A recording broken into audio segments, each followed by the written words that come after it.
విపరీతమైన హ్యాపీనెస్, ఇంకో పక్క షాక్. అన్ఎక్స్పెక్టెడ్ గా అయింది.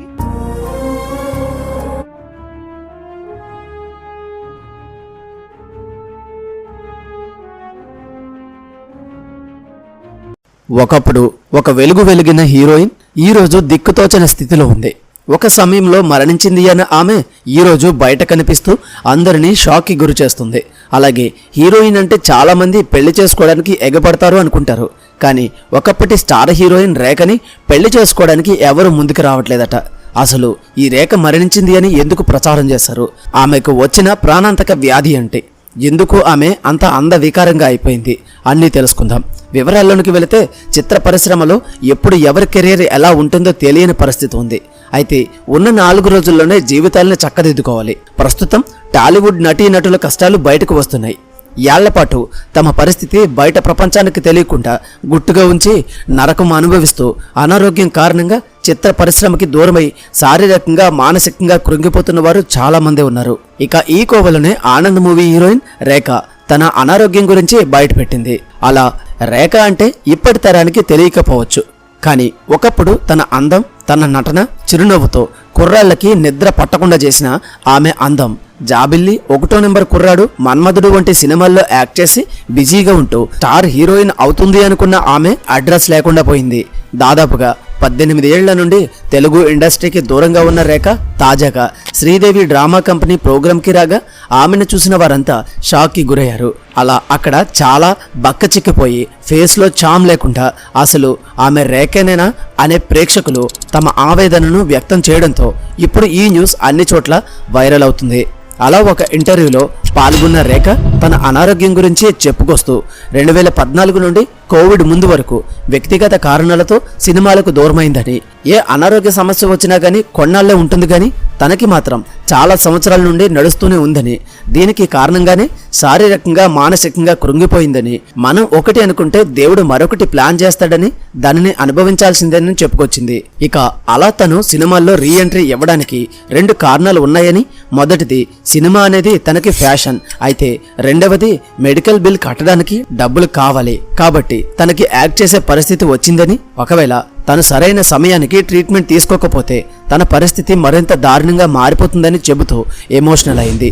అలా తను హీరోయిన్గా బిజీగా ఉన్నప్పుడు చాలామంది తనకి లవ్ ఎక్స్ప్రెస్ చేస్తూ పెళ్లికి కూడా ప్రపోజల్ చేశారని, కానీ అప్పట్లో తనకి పెళ్లిపై ఆసక్తి ఉండేది కాదని, కానీ ఇప్పుడు మనసు మారి పెళ్లి చేసుకుందామంటే తన అనారోగ్య పరిస్థితిని చూసి ఎవరూ ముందుకు రావడం లేదని, అలా తొందరపడి ఎవరో ఒకరిని పెళ్లి చేసుకుని విడాకులు తీసుకోవడం కంటే ఆలస్యమైన మంచి సంబంధం కోసం వేచి చూస్తుందని, అలా రాబోయే అతను జీవితంలో తనని అర్థం చేసుకుని బాగా చూసుకోవాలని రేఖ తన పెళ్లి విషయం చెప్పడంతో ఈ న్యూస్ అన్ని చోట్ల హల్చల్ అవుతుంది.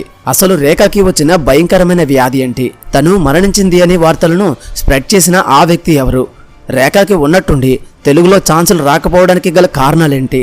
రేఖకి రామోజీరావుకి మధ్య అసలు ఏం జరిగింది? ఒకప్పుడు కోట్లు ఆస్తులు ఉన్నా ఇప్పుడు ఆ డబ్బంతా ఏమైంది అని నమ్మలేని నిజాలను ఈ వీడియోలో చెప్పడానికి నేను ప్రయత్నిస్తాను. మీరు మాత్రం వీడియోని పూర్తిగా చూడండి. అక్షర అలియాస్ శ్రీకావ్య అలియాస్ రేఖ. ఈమె 1982 జనవరి 24న కర్ణాటకలోని ఉడిపిలో ఒక మిడిల్ క్లాస్ ఫ్యామిలీలో జన్మించింది. తండ్రి నరసింహ వ్యాధవ్యాస్, తల్లి రాధ. రేఖ వీరికి ఏకైక సంతానం కావున తనని చిన్నప్పటి నుండి చాలా గారాబంగా పెంచారు. అలా ఆమె తండ్రికి పని నిమిత్తం ఉడిపి నుండి బెంగళూరుకి ట్రాన్స్ఫర్ అవడంతో ఫ్యామిలీ మొత్తం బెంగళూరులోనే సెటిల్ అయ్యారు. ఇక రేఖ తన స్కూలింగ్ని బెంగళూరులోని బసవ రెసిడెన్షియల్ గర్ల్స్ హై స్కూల్లో చదివింది. చదువుల్లో చురుగ్గా ఉన్న రేఖకి ఇంటర్ చదివేటప్పటి నుండి మోడలింగ్ చేయాలని ఇంట్రెస్ట్ ఏర్పడింది. ఇక అలా తల్లిదండ్రులు కూడా తనకి సపోర్ట్ చేయడం మొదలుపెట్టారు. ఇది ఇలా ఉన్నప్పుడే ఆమె తండ్రి అనారోగ్య కారణాల వల్ల మరణించడంతో ఇంటి బాధ్యతలన్నీ రేఖ తల్లి మీదే పడ్డాయి. దీంతో తన తల్లి రేఖని ఇంటర్ తర్వాత చదువులకి ఫుల్ స్టాప్ పెట్టించి మోడలింగ్లో ట్రై చేయిస్తూ యాక్టింగ్లో ట్రై చేయించడం మొదలుపెట్టింది. ఇక అలా ట్రై చేసేటప్పుడే ఆమెకు ఒక జ్యువెలరీ ప్రింట్ యాడ్లో యాక్ట్ చేసే ఛాన్స్ వచ్చింది. అలా అప్పట్లో ఆమె ఫొటోస్ జ్యువెలరీ షాపుల వారు అన్ని చోట్ల పబ్లిష్ చేయడంతో ఓం ప్రకాశ్ రావుతో తనకి మంచి స్నేహం పెరిగింది. అలా తరచూ కలుస్తూ ఉండడంతో ఆ స్నేహం కాస్త సాన్నిహిత్యంగా మారి తెలుగులో వచ్చిన శేషు మూవీకి కన్నడలో హీరో సుదీప్ని పెట్టుకుని కిచ్చా అనే మూవీని ప్లాన్ చేశాడు. ఇక ఆ మూవీకి రేఖని హీరోయిన్గా ఫిక్స్ చేయడం జరిగింది. ఇదిలా ఉన్నప్పుడే రామోజీరావు గారు కూడా తెలుగులో ఉదయకరణ్తో చేసిన చిత్రం మూవీని కన్నడలో తీయాలని హీరోగా ప్రభుదేవ తమ్ముడైన నాగేంద్ర ప్రసాద్ని ఫిక్స్ చేసి హీరోయిన్గా కొత్త అమ్మాయి కోసం సెర్చింగ్ లో ఉన్నప్పుడే జయశ్రీదేవి రేఖని రామోజీరావుకి పరిచయం చేయడం జరిగింది. ఇక అలా అప్పటికే రేఖ సుదీప్తో హీరోయిన్ గా చేస్తుండడంతో బాగా తెలిసుండగా రేఖని కన్నడలో చిత్రం మూవీకి హీరోయిన్ గా ఫిక్స్ చేశారు. అలా మూవీ జరిగేటప్పుడే రామోజీరావుతో రేఖకి ఉన్న పరిచయం కారణంగా తెలుగులో ఆనంద్ మూవీకి హీరోయిన్ గా అవకాశం ఇచ్చారు.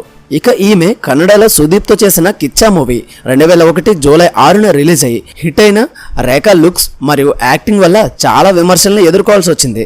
కానీ ఆ వెనకే వచ్చిన చిత్రం మూవీ రిలీజ్ అయ్యి అందులో చాలా మోడర్న్గా స్టైలిష్గా కనిపించడంతో జనాల్లో రేఖకి మంచి గుర్తింపు వచ్చి ఆ మూవీ సూపర్ డూపర్ హిట్ అయింది. ఇక అలా ఆనంద్ మూవీ షూటింగ్ సమయంలో రామోజీరావు ఇండస్ట్రీలో ఒక హీరోయిన్ ని ఇంట్రడ్యూస్ చేస్తున్నాడంటే ఆమెకి అందరూ ఈజీగా ఛాన్సులు ఇచ్చేవారు.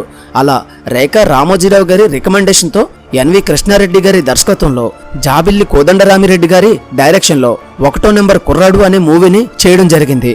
అలా ఆనంద్ మూవీ 2001 సెప్టెంబర్ 28న రిలీజ్ అయి సూపర్ డూపర్ హిట్ అయింది. దీంతో రేఖకి వరుసగా 3 హిట్ మూవీస్ పడడంతో ఆమెను అందరూ లక్కీ హీరోయిన్ అని పిలవడం మొదలుపెట్టారు. ఇక అలా ఎన్వి కృష్ణారెడ్డి గారి డైరెక్షన్లో వచ్చిన జాబిలి అనే మూవీ ఫ్లాప్ అయిన తారక రత్నతో చేసిన 1వ నెంబర్ కుర్రాడు అనే మూవీ సూపర్ డూపర్ హిట్ అవడంతో బ్యాక్ టు బ్యాక్ మూవీస్లో ఛాన్సులు వెతుక్కుంటూ వచ్చాయి. కానీ అలా వచ్చే మూవీస్లో తన పాత్రకి ఇంపార్టెన్స్ ఉందా లేదా అని చూడకుండా ఎవరెక్కువ డబ్బులు ఇస్తారో వారికే డేట్స్ ఇచ్చేది.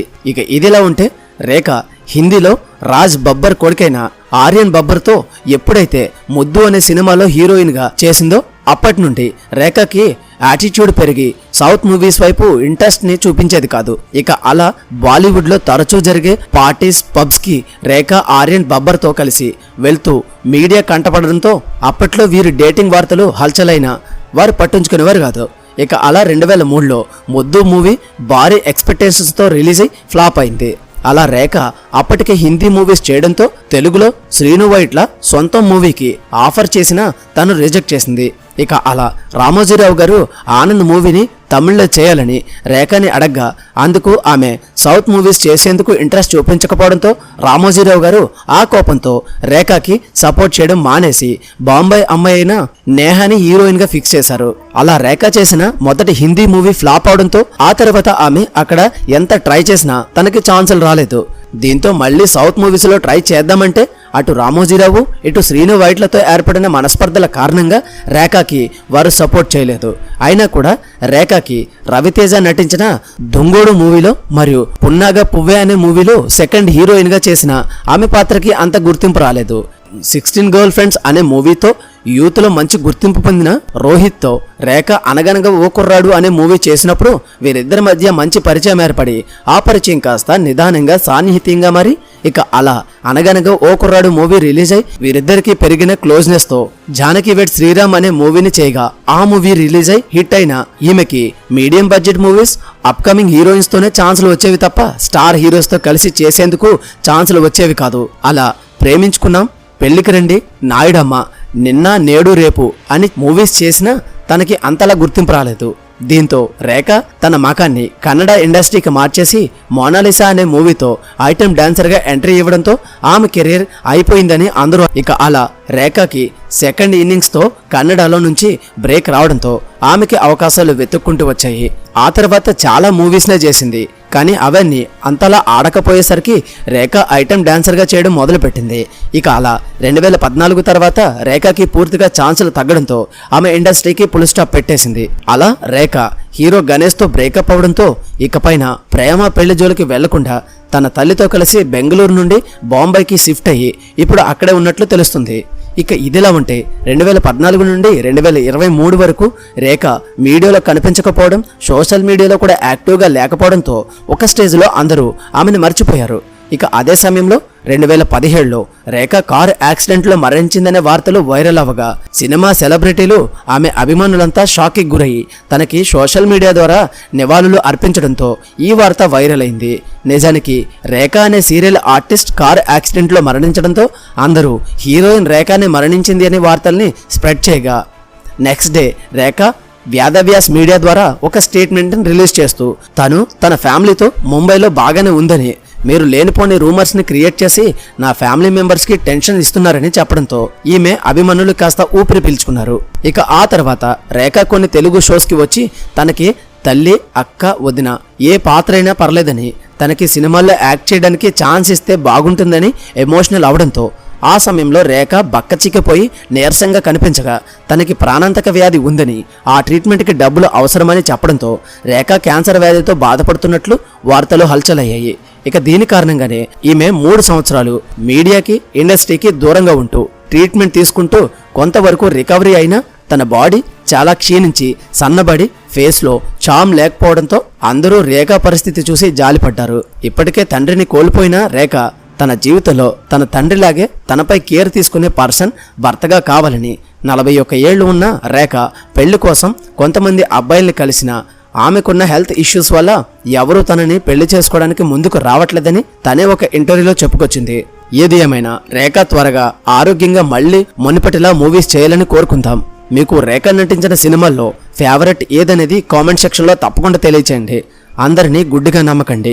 ఎందుకంటే మనిషికి అవసరం ఉంటే నువ్వు అంతా ఇంత అంటారు, అదే అవసరం తీరాక నువ్వెంత అంటారు.